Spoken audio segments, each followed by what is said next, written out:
Be me, 56 years old, raising 2 boys alone after their father left when they were toddlers. Never remarried, never wanted to. Spent my entire adult life working in corporate HR, fighting the good fight from within. Made it my mission to raise my sons differently than other boys. The world had enough aggressive, domineering men.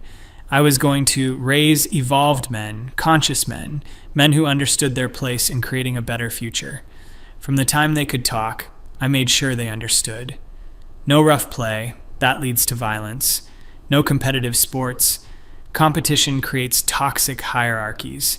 When they'd get excited or loud, I'd sit them down. Boys, we use our inside voices. We don't take up space that way. Taught them that leadership was actually just disguised oppression, that wanting to be first or best was a symptom of problematic socialization.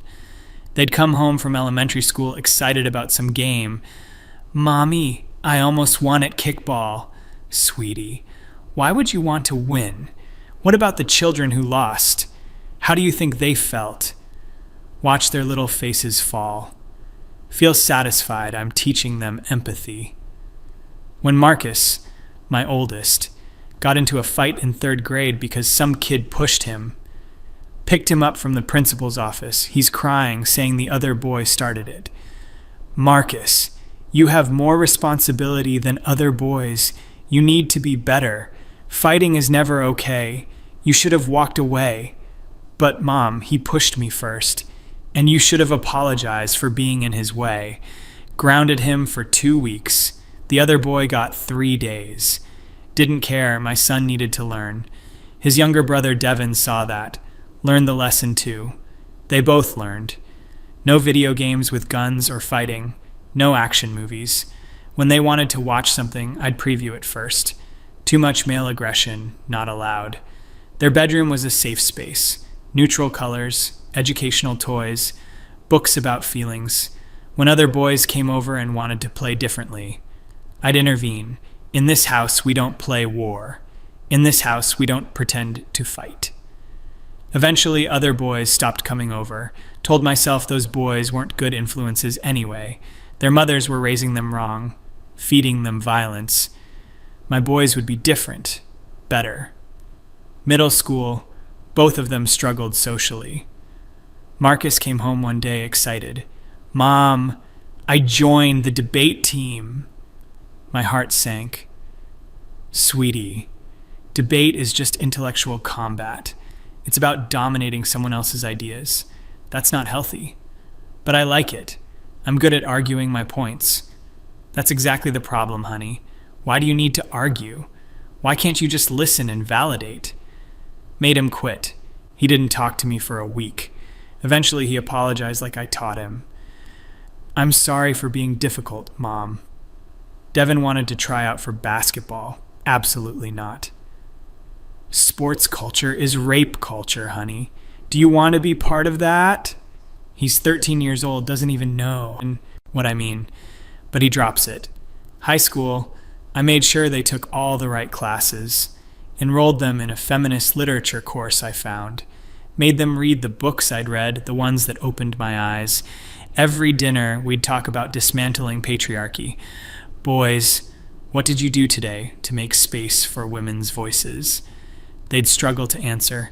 I let Sarah answer first in history class. Good, Devin. That's good. And you, Marcus?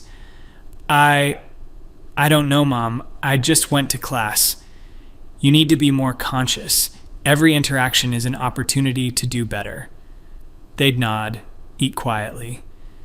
Neither of them dated in high school. Told myself it was fine, they were focused on education. Plus, teenage relationships were often exploitative. Better they learned to see women as full humans first. College, I helped them choose schools, made sure they understood about consent, about boundaries, about their privilege. Never be alone with a woman, she might feel threatened. Never disagree with a woman in class. You're talking over her. If you're ever interested in someone, really examine why. Are you objectifying her? Marcus called me sophomore year. Mom, there's this girl in my study group. I think I like her. Have you examined your male gaze? Are you seeing her as a full person? I think so. Really think about it, Marcus. Your attraction might be socialized. You might be responding to patriarchal beauty standards. He got quiet. Never mentioned her again. Devin didn't even try. Remembered him once, junior year, saying something. I don't even know how to talk to women, Mom. I'm too worried I'll do something wrong. That's good, honey. That fear means you're aware. That awareness will protect them from you. Looking back, maybe that was the wrong thing to say. But I meant well. They both graduated, neither with particularly remarkable results. Marcus had a degree in sociology, Devin in library science, both safe, helping fields. The job market was tough for them. Marcus got an interview at a nonprofit, came back devastated. The interviewer was a woman. I wanted to let her lead the conversation, didn't want to dominate the space. Good. That's respectful. Mom. She said I seemed uninterested and passive. She's internalized patriarchal expectations of male behavior. I didn't get the job. There will be others. But there weren't. Interview after interview, same story. Too passive. No initiative. Lacks confidence. Devin couldn't even get interviews. His applications went nowhere. I helped him rewrite his resume to emphasize his sensitivity and emotional intelligence. HR departments never called back. They both moved back home. Told myself it was temporary. The economy was bad, that's all. They were good boys, good men. Someone would see their value. But months turned into years. Marcus is in his old bedroom, hasn't worked in 6 years. Devin never really left, tried a few part-time things that didn't stick. They're both 30 now. 30. Last week, I suggested Marcus apply for a management position I saw posted. Mom, managing people means having authority over them. You told me hierarchy was oppression. Well, yes, but in a workplace, which is it? Is authority bad or not? Didn't have an answer. Devin won't leave the house anymore. Orders everything online. I asked him why he doesn't go out, meet people. Meet people where, Mom? You told me men in groups become mobs. You told me male friendships often exclude women, and that's problematic. I don't have any friends. I don't know how to make any. Felt something crack in my chest. Last night, Marcus asked me to come to his room. Rare. He barely speaks to me anymore. Sat on his bed. Same bed from childhood. Room hasn't changed much. He's gained weight. Hasn't shaved in weeks. Mom, I need to tell you something. Heart pounding. I've been thinking a lot. I've been in therapy. Didn't know he was in therapy. That's good, honey. Everyone can benefit from... Let me finish. He's never interrupted me before. Never. My therapist asked me to trace back where my issues started. The social anxiety, the fear of interaction, the inability to advocate for myself. Already feeling defensive. Marcus, your mental health isn't... It's you, Mom. It all comes back to you. Feel like I've been slapped. Everything you taught me, everything you made me believe about myself, that I was inherently threatening, that my maleness was something to apologize for, that wanting things was selfish, that asserting myself was violence. I was teaching you to be respectful, to be... You were teaching me to hate myself. He's crying now. Can't remember the last time I saw him cry. I can't get a job because I can't advocate for myself in interviews. I can't make friends because I'm terrified of taking up space. I've never had a relationship because you taught me that my attraction to women was predatory. That's not what I... Yes, it is, Mom. That's exactly what you taught me. Devin and I have talked about it. He feels the same way. Devin appears in the doorway. Both my boys, both 30, both looking at me with something like anger. No, not anger. Worse. Disappointment. Devin speaks, voice quiet. I saw a woman at the grocery store last month. She was struggling with her bags. I wanted to help, but I froze. I stood there and watched her struggle because you taught me that offering help was assuming she was weak. I taught you to respect. No, Mom. You taught us that we were the problem, that we, as males, were inherently flawed. Do you know what that does to a kid? To grow up believing you're defective just for existing? Try to respond, but Marcus keeps going. I'm 30 years old. I've never had a job that lasted more than 4 months. I've never been on a date. I have no friends. I live in my childhood bedroom. And it's your fault. Those words. Your fault. I did everything out of love. I was trying to raise you better than what? Better than functional? Better than employed? Better than able to have relationships? Devin sits on the floor, back against the wall. There was this guy at the library years ago when I volunteered there. He kept trying to be my friend, invited me to stuff. I always said no. Why? Because you told me male friendships often excluded women, and that was problematic. He eventually stopped asking. I could have had a friend, Mom. Maybe more friends through him. But your voice was in my head. This isn't how it was supposed to go. They were supposed to be the good ones. The ones who understood, who were part of the solution. You taught us to defer to women in all situations, Marcus says. I was teaching you respect. No, you were teaching us we had no value. At work, I'd let everyone else speak first, never put forward my own ideas, always apologized when there was any conflict, even if it wasn't my fault. Do you know what happened? Shake my head. I got walked over by everyone, men and women, because that's what happens to people who won't stand up for themselves. The world doesn't reward self-erasure, Mom. It punishes it. Remember teaching them exactly that. Always apologize. Always defer.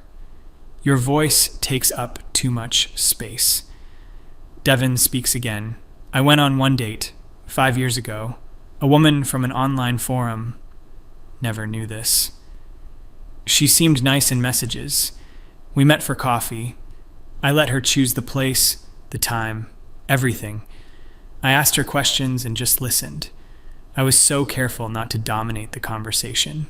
That sounds lovely. She told her friend I was boring, that I had no personality, that I seemed like I didn't even want to be there. Silence. I wanted to be there, Mom. I just didn't know how to be there the right way, because what you taught me and what the actual world expects are completely different things. Feel tears coming. I was trying to protect you from becoming what? What were you protecting us from becoming? Successful, happy, functional? Marcus stands up. He's tall. Taller than me. When did that happen? When did my little boy become this defeated man? I talked to Dad. Haven't heard them mention their father in years. Taught them he was a cautionary tale. Toxic masculinity incarnate. You what? I found him on social media. We've been talking for a few months. Feel betrayed.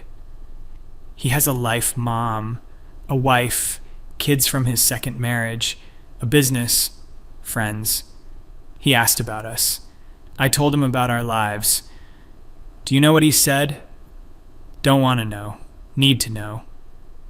He said you probably meant well, but that it sounds like you crippled us. That's the word he used. Crippled. He has no right to... He asked what I wanted, what I actually wanted. I didn't know how to answer because you taught me that wanting things was male entitlement. Devin stands too, both of them, looking down at me. When did I become small?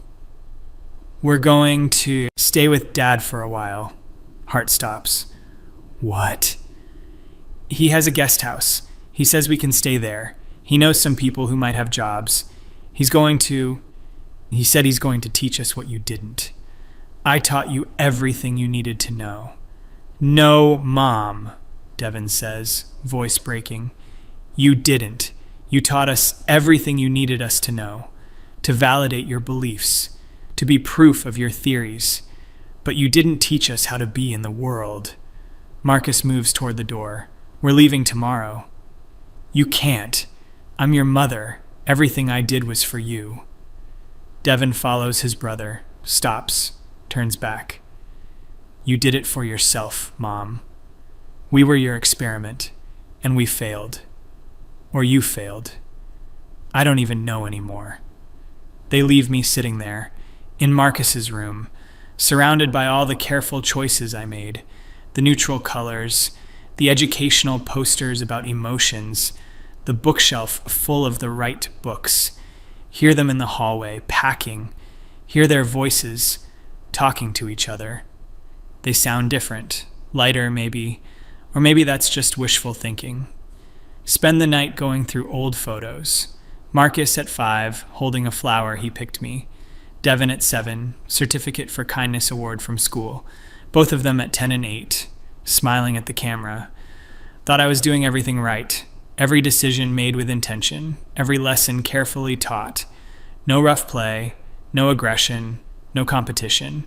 Deference, apology, making space. Thought I was raising conscious men who would help heal the world. Instead, I raised men who can't function in it. Hear a car in the morning, their father's car. Haven't seen him in decades. Watch from the window as he gets out. He looks older but good, confident. He hugs them both, real hugs, helps them load boxes into his truck. They're laughing about something. Laughing. When did I last hear them laugh? He glances at the house, can't see me through the window. But I can see him, see what I tried to teach them he wasn't. Present, helpful, engaged. Maybe he's changed. Or maybe I was wrong about what toxic actually meant. They drive away. House is quiet. So quiet.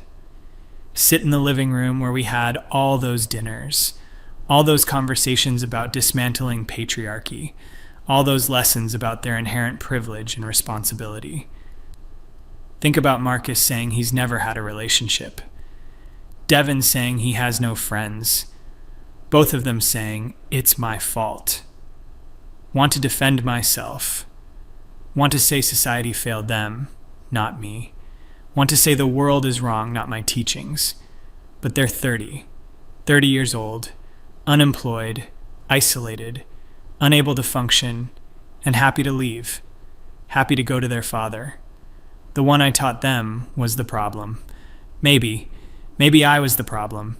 Maybe feminism was supposed to be about equality, not whatever I turned it into. Maybe I mistook breaking down for building up. Maybe I confused awareness with paralysis. Maybe good intentions aren't enough. Sit alone in the quiet. House. The house where I raised good boys. Good, broken, non-functional boys. Men now. Men who blame me. And I don't know anymore if they're wrong. Check my phone. Text from Marcus. We made it to Dad's. Devin and I are okay. We need space. We'll contact you when we're ready. Please respect that. Please respect that.